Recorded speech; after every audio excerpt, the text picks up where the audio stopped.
Sam was a guitar player and he used to go serenading. In those days, boys, if you wanted to date or court, as they used to say in those days, you had to be able to serenade. Serenade your girlfriend. Yes. You had to be able to serenade your girlfriend. You had to be able to sing to her. And if you could play any instrument, better still. Better still. You would be able to charm her and win her heart. Now, Sam used to go, and this is a real Jumbie story. He used to go every night serenading. And one night, one of the songs that he used to sing was this one.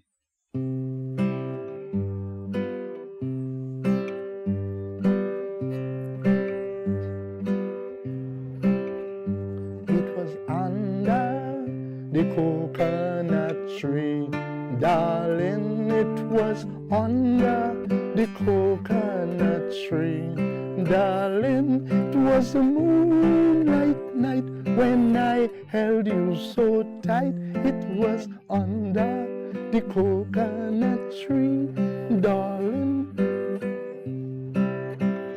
It was under the coconut tree, darling. It was under the coconut tree, darling. It was there you got your first kiss from me, and your neck I planted a hickey, darling. Under the coconut tree, darling. It was under the coconut tree, darling. It was under the coconut tree, darling, that you shared with me your sweet candy. Woo! Under the coconut tree, darling, it was under the coconut tree, darling, it was under the coconut tree, my lover, that I gave you some coconut water, darling. How refreshing. It was under the coconut tree, darling, it was under the coconut tree, darling, it was under the coconut tree, darling, that you lost your little hanky.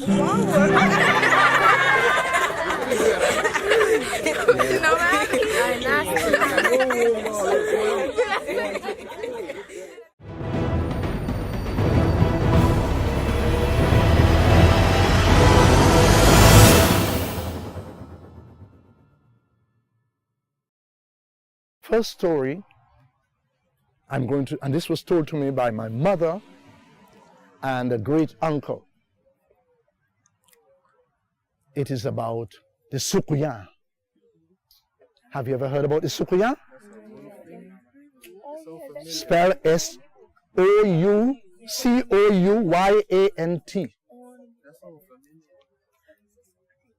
And the Sukuyan is a creature, and they're usually female creatures that roam the night sky, and they land on the roof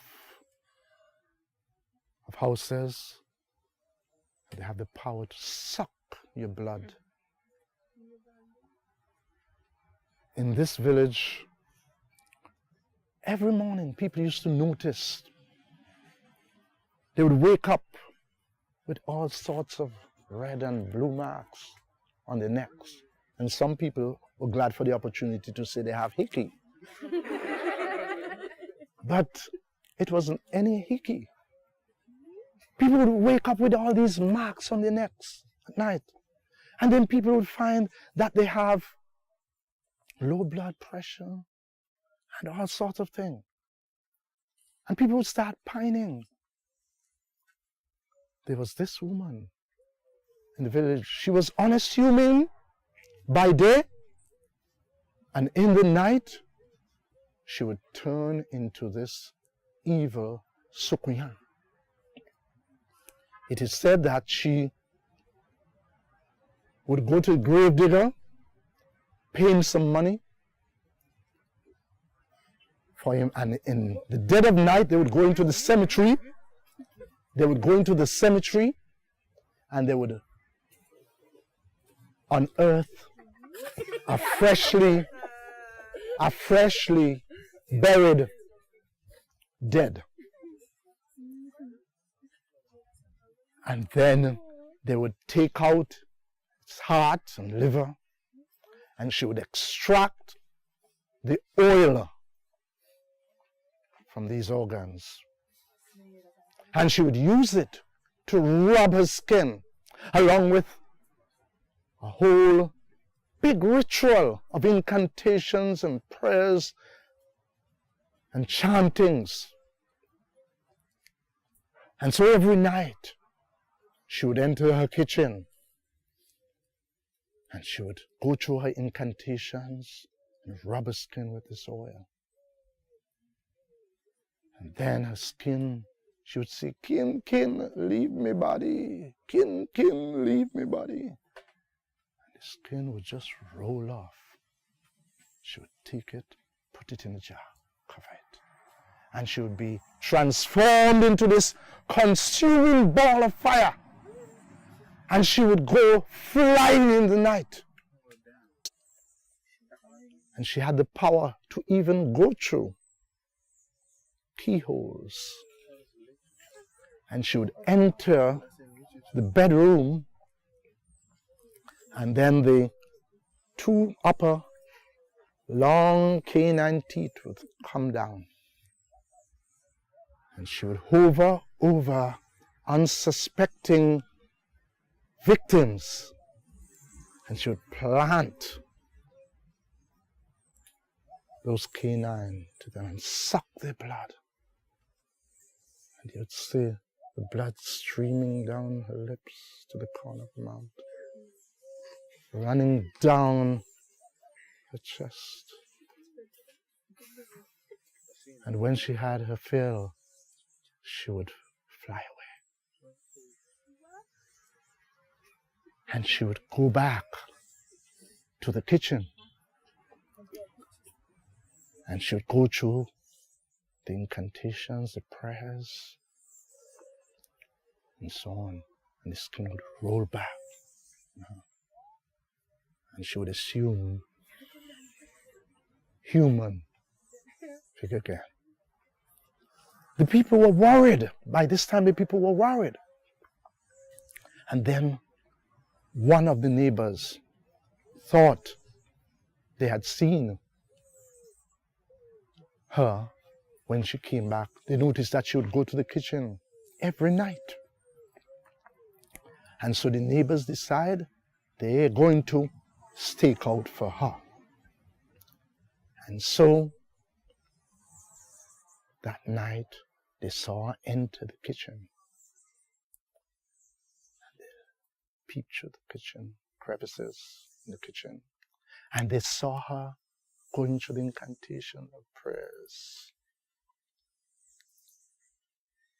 And then she went flying into this consuming ball of fire. And the neighbors went in with some salt. They sprinkled some salt into the jar. They pour some lime into the jar and hot peppers into the jar. And when she came, and they went away. And when she came back, she went through her incantation, usual incantations and prayers. But the skin was not responding. She tried to put it on. But it started burning her. It was rejecting her body. And morning was coming. And the powers of these rituals don't work in daylight. And so morning was coming and she was saying, kin, kin, kin a me, kin, kin, kin a me, kin, kin, kin a me. And it wasn't responding. And when daylight broke, she ran into the house and she covered herself in a white sheet. And she never got out of bed. Not even to eat. And then the neighbors missed her. They didn't see her around. And when they eventually went to visit her, she had pined away into a skeleton. She was just skin and bones. And there was nothing they could do for her because she was too far gone. And she died. And the village was rid of the Sukuyan and the leg band, and the story ended. Yes.